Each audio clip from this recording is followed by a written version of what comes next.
Nechta qizingiz bor?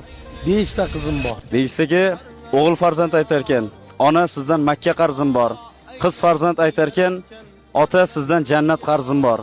O'g'li borlar davlatingizni, qizi borlar jannatingizni ehtiyot qiling. 3 ta qiz farzandni dunyoga keltirib, voyaga yetkazgan otaning, onaning qo'lida jannatning kaliti bor deyshadi. Nechta qizingiz bor? 5 ta qizim bor. Yaxshi ko'rasizmi ularni? Hisob shukur. Jonimdan ortiq ko'raman. Bekorga 1000 o'g'ilga alishmasman qizlarimni degan qo'shiq aytmagansiz. Albatta. Hozir qizlaringiz haqida she'r aytib beraman. Jonim bilan.